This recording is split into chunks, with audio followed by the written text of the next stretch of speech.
నీ శ్రమను పోవటానికి, నీ శ్రమను పోగొట్టుకునటానికి, నీ దురవస్థను తొలగించుకునటానికి, నీ ఇబ్బందులు తీర్చుకునటానికి, నీ వేదనలో నీకు క్షేమమును కలగటానికి నీకు అవసరమైనది మొదటిది ప్రార్థన అనే దీపము. ప్రార్థన నీకు దీపముగా ఉండవలెను అని లేఖనము తెలియచేస్తుంది.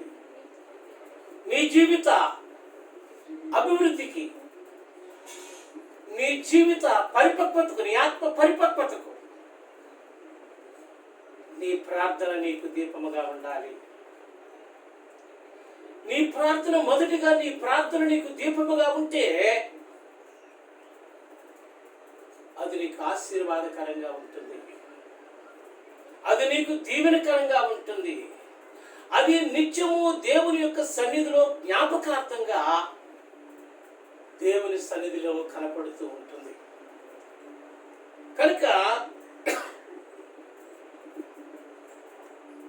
నీ దీపము వెలిగించబడవలనని దురవస్థలోనైనా, సంతోషములోనైనా, శ్రమలోనైనా, ఆనందములోనైనా, ఎట్టి పరిస్థితుల్లోనైనా నీకు మేలు, జీవము, దీవెన, ఆశీర్వాదము, ఆరోగ్యము, ఆయుష్, నింద తొలగించబడి నీకు అనుగ్రహించే విధముగా ఉండాలి అని అంటే నీ ప్రార్థన నీకు దీపముగా ఉండాలి. యెషయా గ్రంథము 38వ అధ్యాయము మొదటి 3 వచనాలు మనం చూస్తే భక్తుడైనటువంటి రాజు అయిన హిజ్కియా కనపడుతూ ఉంటాడు. హిజ్కియా అనేటువంటి రాజు భయంకరమైనటువంటి ఒక పుండు, రాచ పుండు, క్యాన్సర్ వంటి రణముతో బాధపడుతుండగా అతడు ఆయా విధములైనటువంటి దేశ విదేశాల్లో ఉన్నటువంటి వైద్యులను ఆశ్రయించినటువంటి విధానాన్ని మనం చూస్తూ ఉంటాం. అయితే దేవుడు అతన్ని కనికరించి అతనికి ఒక విషయము తెలియటానికి తన ప్రవక్త అయినటువంటి అక్కడికి పంపుతూ ఉంటాడు. యెషయాని అక్కడికి పంపి ఆ యెషయా ద్వారా దేవుడు మాట్లాడుతుంటాడు.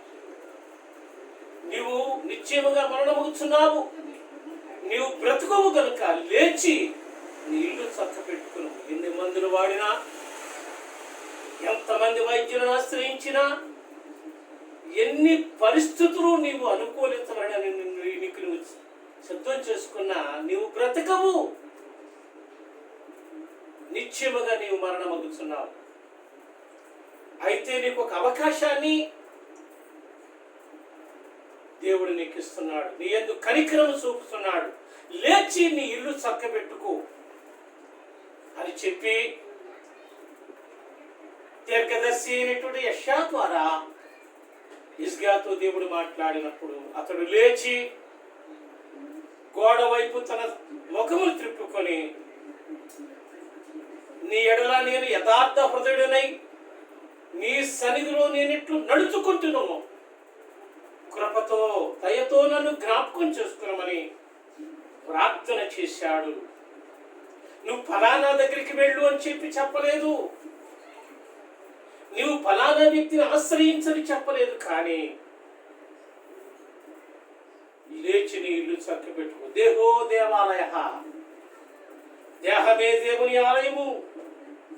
నీ దేహాన్ని చెరిపివేసే దానిలో నుండి, నీ దేహమును నిన్ను చెరిపివేసే దాని నుండి నిన్ను నీవు వేరు చేసుకొను, నిన్ను నీవు కడిగి వేసుకొను, నిన్ను నీవు శుద్ధి చేసుకొనుమని లేఖనము తెలియచేస్తున్నాడు. అందుకనే భక్తుడైనటువంటి హిజ్కియా నీ సన్నిధిలో యథార్థ హృదయుడనై నేనెట్లు నడుచుకుంటును,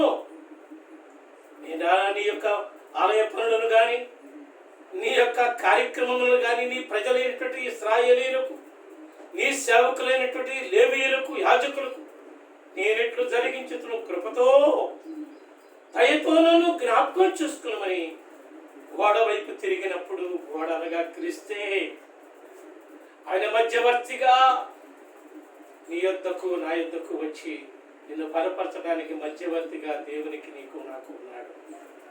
కనుక నీవు ఆయన వైపు తిరిగినట్లయితే, నీవు ఆయన మీద ఆనుకున్నట్లయితే ఆయన నిన్ను కనిపిస్తాడు. అందుకనే యెషయా 46:3 ఇలాగ తెలిసి, ఎవని మనసు నీ మీద ఆనుకును వానిని పూర్ణ శాంతి గలవానిగా నీవు కాపాడుదువు, ఎలాగనగా అతడు నీ యందు విశ్వాసం ఉంచి ఉన్నాడు. అవును, నీ మనసు దేవుని మీద అనుకున్నట్లయితే, నీ మనసు దేవుని నమ్ముకుని మౌనముగా ఉన్నట్లయితే, నీ మనసు దేవుని వైపు ఎత్తుకుని ప్రార్థించినట్లయితే ఆయన నీకు విశ్రాంతినిస్తాడు, నీకు పూర్ణ శాంతినిస్తాడని లేఖనం. కనుక నీ జీవితమునకు నీ ప్రార్థన నీకు దీపముగా ఉండాలి. నీ ప్రార్థన నీకు దీపముగా ఉండాలి. హిజ్కియా లేచి నీ ఇల్లు చక్క పెట్టుకోమని చెప్పినప్పుడు దేవుడు హిజ్కియాను ప్రార్థన చేయగానే ఏలి అంటున్నాడు, దేవుడు అంటున్నాడు యెషయాతో, ఆగు యెషయా, ఒకసారి వెనకకు వెళ్ళు, నా ప్రజల అధిపతి అయిన హిజ్కియాకు తిరిగి వెళ్ళి నీవు కన్నీళ్లు విడుచుట నేను సూచితిని, నీ మనవి నేను అంగీకరించి ఉన్నాను, 15 సంవత్సరముల ఆయుష్యమును నీకు ఇస్తున్నానని చెప్పు అని చెప్తున్నాడు. దేవునికి స్తోత్రం. ప్రియమైన దేవుని బిడ్డలారా, అవును, అక్కడ కూడా మనం చూసినట్లయితే ఏలి ఆమె నోరు కనిపెట్టుతూ ఉన్నప్పుడు ఆమె ఒక మత్తురాలుగా ఉందనుకుని తలంచి, ఎందాక నీవు మత్తురాలవై దేవుని సన్నిధిలో ఉంటావంటే ఆ హన్నాను అడుగుతున్నప్పుడు, అయ్యా నీ దాసురాలనైన నేను మత్తురాలను కాను, నా హృదయ వేదన, నా మనసులో ఉన్న ఘోష దేవుని సన్నిధిలో వెళ్ళబోసుకొనిస్తున్నానయ్యా, మనోదుఃఖము గలదానై ఉన్నాను అని చెప్తున్నప్పుడు వెంటనే ఏలి గ్రహించి, భయపడకము, దేవుడు నీవు మనవి చేసుకున్న దానిని నీకు దయచేయునుగాకని దీవించి పంపించాడు. పిల్లరా, జ్ఞాపకం చేసుకోండి, యాజకుడు దీవించి పంపించగా అదే మరలా సంవత్సరములకు ఆమె గర్భము ధరించి మహాప్రవక్త అయిన సమూయేలును కన్నది. చూసారా, ప్రార్థన నీకు దీపముగా ఉండాలి. తన భర్తను 10 మంది కుమారుల కంటే నేను విశేషమైన వాడు కానా అని అన్నప్పటికీ కూడా నా మనోవాంఛ నీవు తీర్చగలిగేది కాదు. దేవుడే నాకు తీర్పు తీర్చాలి, దేవుడే నాకు న్యాయం చేస్తాడని దేవుని సన్నిధిని ఆశ్రయించి తన మనోవేదన దేవుని సన్నిధిలో వెళ్ళబుచ్చుకున్నప్పుడు యాజకుని ద్వారా దేవుడు ఆ యొక్క మాటలు ఫలింపచేసి ఆమె ప్రార్థనను ఆలకించి ఆమె దీవించి సమూయేలుగాక 5 బిడ్డలను ఇచ్చాడు. కనుక దేవుడు నిన్ను బలపరచడానికి ఒక శ్రమను నీ మీదకి రాణిస్తాడు. నిన్ను ఆదుకొనటానికి, నిన్ను లేవనెత్తటానికి తప్ప నిన్ను నాశనం చేయటానికి, నీకు బాధ కలిగి చేయటానికి ఇష్టపడాడు. కనుక ఎల్లప్పుడూ కూడా నీకు క్షేమం కలుగునట్లుగా నీ ప్రార్థన నీకు దీపముగా ఉండాలి. అదే హిజ్కియాతో తెలియచేస్తున్నాడు. హిజ్కియా, నేను ఎన్ని కాదే విరిగిన హృదయాన్ని నేను కోరుతున్నాను, విరిగిన మనసునే కోరుతున్నాను. కనుక ఇదిగో నీ మనమే అంగీకరించాను, నీవు కన్నీళ్లు విడిచి చూచాను, 15 సంవత్సరాల ఆయుష్ మనకి ఇస్తున్నా అని చెప్పాడు. కనుక దేవుని పిల్లలారా, మొదటిగా ప్రార్థన నీకు దీపముగా ఉండాలి. రెండవది, నీ కుటుంబ ప్రార్థన నీకు దీపముగా ఉండాలి. మత్తయి సువార్త 5వ అధ్యాయము 15వ వచనములో మనం చూసినట్లయితే ఇలాగూ తెలియచేస్తున్నాడు, ప్రభు తెలియచేస్తున్నారు.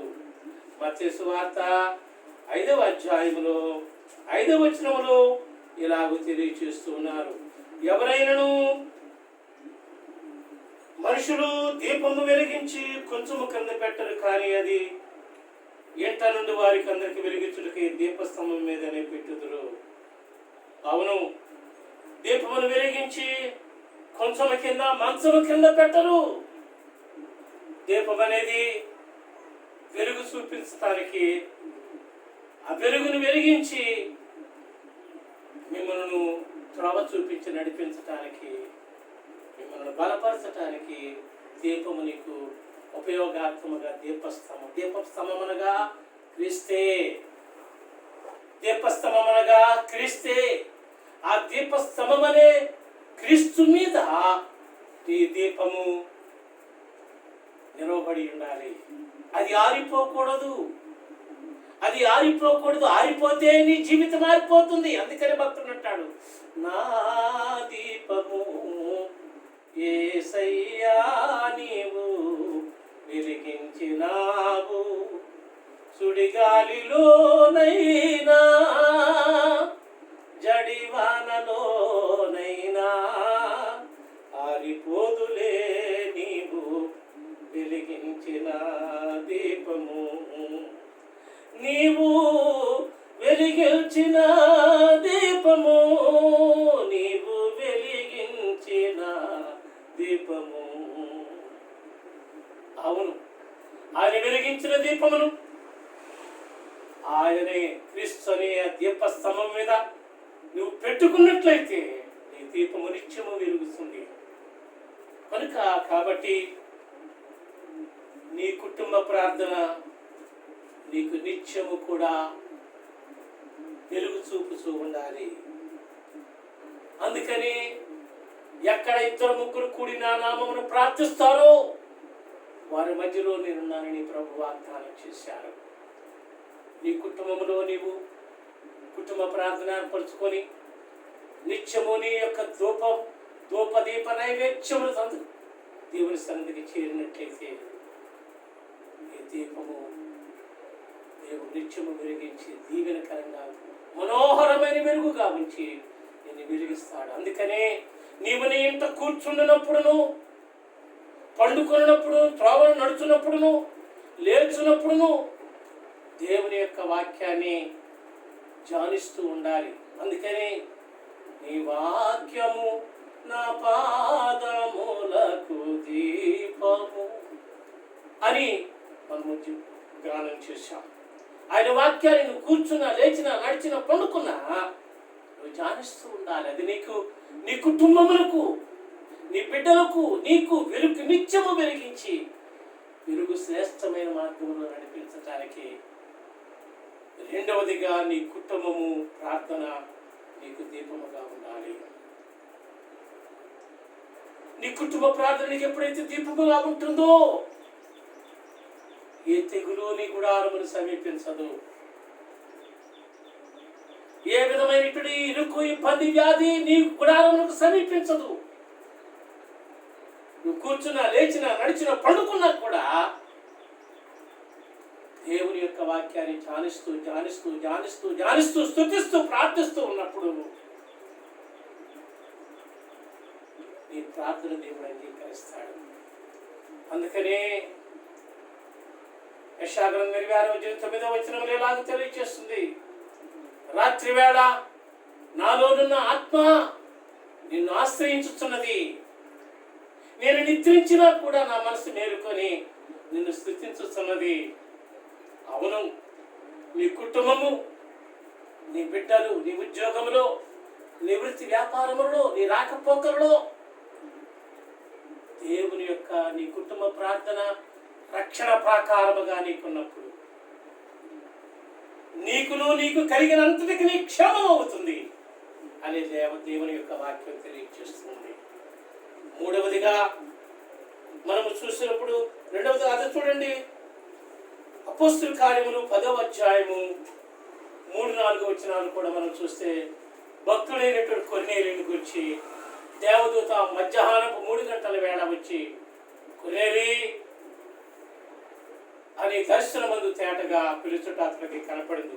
అప్పుడు ఆ సమయంలో అతను ఏం చేస్తున్నాడంటే, ఒక శతాధిపతి అయినటువంటి అతను, 100 మంది అధిపతులకు అధిపతి అయినటువంటి ఆ యొక్క అధికారి అయిన వాడు.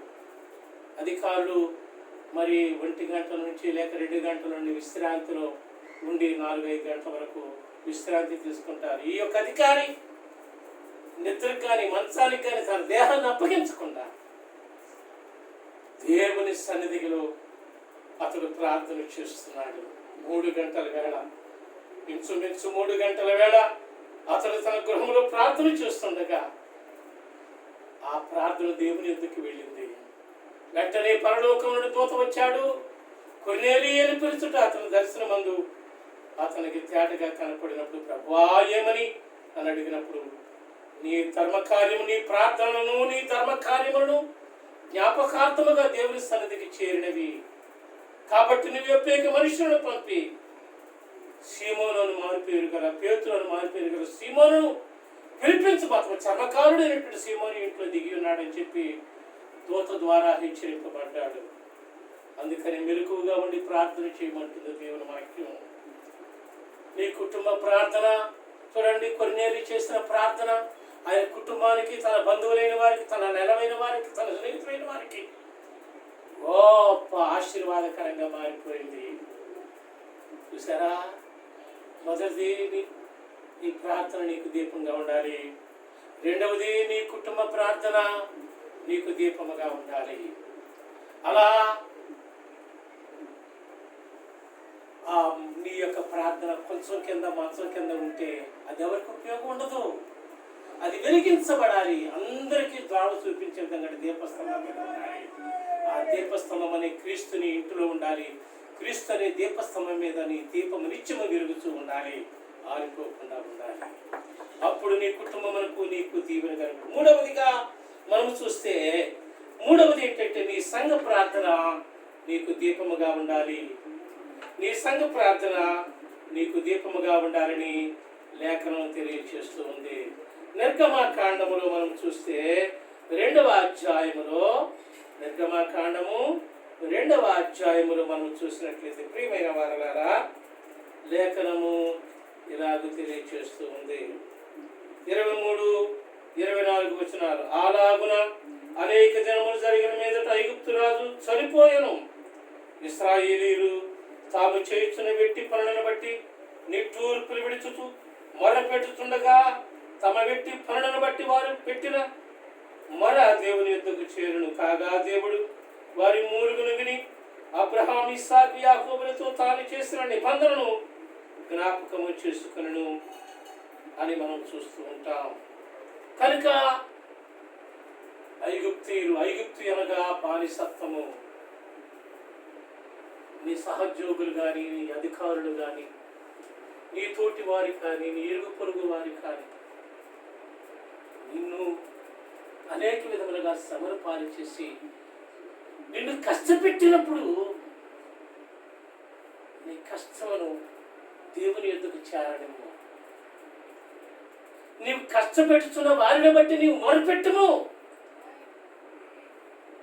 అలా నీ సంఘము కూడా, నీ సేవకుడు కూడా, నీ కుటుంబం కూడా, నీ బిడ్డలు కూడా నీ కొరకు మొరపెట్టినప్పుడు దేవుడు దిగి వస్తాడు. అవును, వారు ఐగుప్తీయులు అనబడినటువంటి వారు ఇశ్రాయేలు ప్రజలను వారి శ్రమ పెట్టినప్పుడు వారు పెట్టినటువంటి మొర, వారి యొక్క సేవకులు, వారి లేవీయులు వారు పెట్టినటువంటి మొర దేవుని సన్నిధిని జ్ఞాపకార్థంగా చేరి వారిని విడిపించడానికి దిగి వచ్చి ఉన్నారని చెప్పి దేవుడు వారిని జ్ఞాపకం చేసుకున్నాడని రాయబడింది. మనకు కలిగే కాదు. అందుకని భక్త ప్రభులు గారు, నేను శ్రమలో ఉన్నాను, బాధలలో ఉన్నాను, నా కొరకు ప్రార్థించమని ఆయన గొప్ప ప్రార్థన పరుడే. కానీ సంఘ ప్రార్థన కోరుకున్నాడు. మీరందరూ ప్రార్థించాలి, మీరు ప్రార్థన పరుడు కావాలి. మీరు సుఖముగా, సంతోషముగా, ఆనందముగా బ్రతుకు నిమిత్తము మనుషుల కొరకు, అధికారుల కొరకు, రాజుల కొరకు ప్రార్థనలు, విజ్ఞాపనలు, యాచనలు, కృతజ్ఞతాస్తుతులు చెల్లించమని ఆయన తెలియచేసి మా కొరకు ప్రార్థించండి దేవుడు తెలియచేశాడు. కనుక అలా కుటుంబ ప్రార్థన, నీ వ్యక్తిగత ప్రార్థన నీకు దీపము, కుటుంబ ప్రార్థన నీకు దీపం, నీ ఇంటి వారికి. నీ సంఘ ప్రార్థన నీ సంఘానికి, దేశానికి దీపముగా, క్షేమముగా ఉండి నేను బలపరుస్తుంది. కనుక ఆ విధముగా వారు పెట్టినట్టు వెట్టి చాకిని బట్టి వారు పెట్టిన మరణం బట్టి ప్రభు దిగి వచ్చి వారిని జ్ఞాపకం చేసుకొని నేను దిగి వచ్చి ఉన్నాను అంటాడు విడిపించడానికి. కనుక మనము కూడా ఈ 3 విషయాలు మనం జ్ఞాపకం చేసుకోవాలి. ఎందుకంటే మరి అపోస్తుల కార్యముల గ్రంథంలో 12వ అధ్యాయము 6 నుండి 17 వచనాలు మనం చూస్తే ఒక భక్తుడు ఉన్నాడు. ఆయనే పేతురు. పేతురును హేరోదు పట్టుకొని చెరసాలలో బంధించాడు. యోహాను సహోదరుడైన యాకోబును అంతకుముందు ఖడ్గంతో చంపించి వేశాడు, తలనరికిచ్చేశాడు. ఇప్పుడు పేతురును కూడా చంపాలని చతుష్టయములను 16 మంది సైనికులను మధ్యలో బండలు కాళ్లను తలను బండలో వేసి బిగించి బంధించి వేశాడు. అయితే అక్కడ మనం చూస్తే సంఘం అయితే ఆసక్తితో అత్యాసక్తితో ప్రార్థన చేస్తూ ఉన్నదని మనం చూస్తూ ఉంటాం. దైవజనుడు శ్రమలో ఉన్నాడు. దైవజనుడు సాతాను దుష్ట శక్తులకు అప్పగింపబడి బందీ గృహంలో ఉన్నాడు. సాతాను యొక్క కబంధ హస్తంలో చిక్కించుకున్నాడు కనుక అతని చేతిలో నుండి విడిపించబడినట్లుగా మేము నిన్ను ఆశ్రయించున్నామని సంఘము పేతురు కొరకు అత్యాసక్తితో ప్రార్థన చేస్తున్నది. మార్కు ఇంటిలో ప్రార్థన చేస్తూ ఉండగా సంఘం అంతా అత్యాసక్తితో ప్రార్థన చేస్తుంటే సంఘ ప్రార్థన దీపముగా వెలిగింపబడి ఆ యొక్క చతుష్టయముల మధ్య పండుగను నిద్రించుతున్నటువంటి పేతురు యొద్దకు దేవుని దూత దిగివచ్చి తట్టి లేపాడు. లే అనగానే కళ్ళు తెరిచి లేచాడు. అలా లేవగానే అతనికి వేయబడిన సంఖ్యలు అలా బూడి కింద పడిపోయి లేచి నీ ఉత్తరేమును పైన వేసుకోమని చెప్పి బయటికి తీసుకొచ్చాడు. ఎవరైతే ప్రార్థన చేస్తున్నారో, ఏ సంఘం అయితే అత్యాసక్తితో ప్రార్థన చేస్తుందో అదే ఇంటికి అతడు తిన్నగా వెళ్ళాడు. పిల్లరా గమనించితిరా? కనుక ఈ యొక్క దినాలలో మనం చేయవలసినటువంటిది మొదటి నీ వ్యక్తిగతంగా నీ కొరకు ప్రార్థన, నీ ఆత్మాభివృద్ధి కొరకు, నీ క్షేమం కొరకు నీవు నీ ప్రార్థనా దీపం కలిగి ఉండాలి. రెండవది నీ కుటుంబ క్షేమం కొరకు ప్రార్థనా దీపం కలిగి ఉండాలి. మూడవది నీ సంఘ శ్రేష్ఠ కొరకు, అధికారుల కొరకు, పెద్దల యొక్క క్షేమము కొరకు సంఘము ప్రార్థనా దీపం కలిగి ఉండాలి. ఈ 3 దీపములు మనము కలిగి ఉన్నప్పుడు అది ఆరిపోనివ్వదు. జడివానలోనైనా పెనుగాలులోనైనా ఎలాంటి పరిస్థితుల్లోనైనా ఈ దీపము ఆరిపోతుంది. కనుక ఈ దీపమును వెలిగించు, నా దీపమును వెలిగించు వాడవు నీవి అని భక్తుడు తెలియజేస్తున్నాడు. కనుక ఈ యొక్క పరిదినము ఈ వీడియో ద్వారా ఈ వాక్యం వింటున్నట్టు ప్రతి ఒక్కరు కూడా ఈ దీపములు వెలుగుతున్నవా? అందుకంటున్నాడు ప్రభు పెండి విందును వచ్చి తట్టగానే మిమ్మల్ని ప్రభుని ఎదుర్కొన్నట్టుకు మీరు సిద్ధముగా ఉండండి. మీ దీపములు వెలుగుచుండనియుడి. మీ దీపములు, నీ ఆత్మదీపము, నీ వ్యక్తిగత ఆత్మదీపము, నీ కుటుంబ ప్రార్థన ఆత్మదీపము, నీ సంఘ ప్రార్థన, నీ యొక్క సంఘ యొక్క సహవాస క్షేమం, నీ ప్రియులైన వారి యొక్క క్షేమం కలుగుట కొరకు ఈ 3 దీపాలు నీ యొద్దను ఉంచుకోవాలి. ఈ 3 దీపములు వెలుగుచుండాలి. ఎప్పుడైతే నీ 3 దీపాలు నీవు సోమరమైనను నిష్ఫలమైనను కాకుండా చేస్తుంది నీవు ఈ దీపములు నేను కలిగి ఉన్నాను. కనుక ఇటు దీపములు మనము కలిగి రాబోతున్న ఉగ్రతను ప్రస్తుతము శ్రమను తప్పించుకోవడానికి ఈ 3 దీపములు మనం కలిగి ఉండి నిత్యము ప్రభు సన్నిధిని సమీపించి ప్రభునందు మనము బలమునంది సాతాను దుష్ట శక్తుల యొక్క ప్రభావం నుంచి విడుదల పొంది జయమును పొందినట్లు పరమ తండ్రి మనకు సహాయం చేయనుగాక. ఆమేన్. దేవుడు ఈ మాటలు మన కొరకే మనం ఎప్పుడు దీవించునుగాక. ప్రార్థన చేసుకుందాం.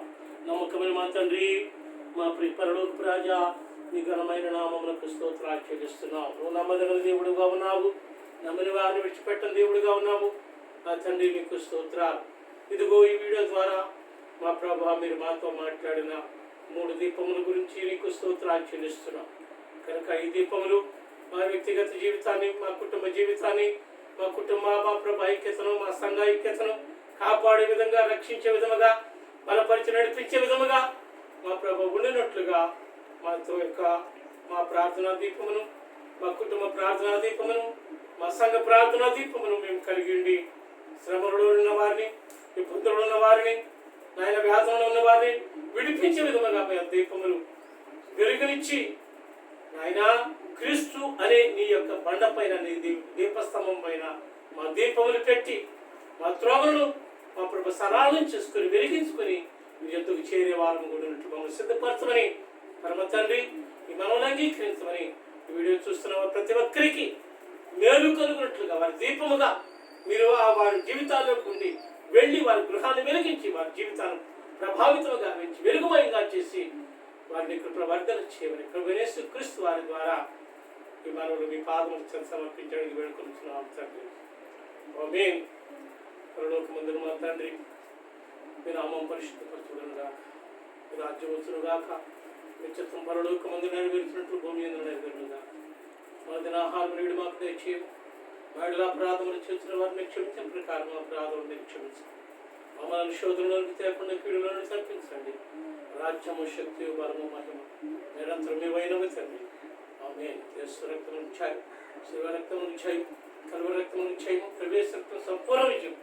అపవాదికుడి కొంత నాశనం. యేసు నామమునకి మహిమ మహిమ మహిమ మహామహిమ విజయం, ఘనతయు, కీర్తి, ప్రభావం ఇప్పుడు ఎప్పుడు ఎల్లప్పుడు ఈ గాయకులు కలుగును గాక. ఆమేన్.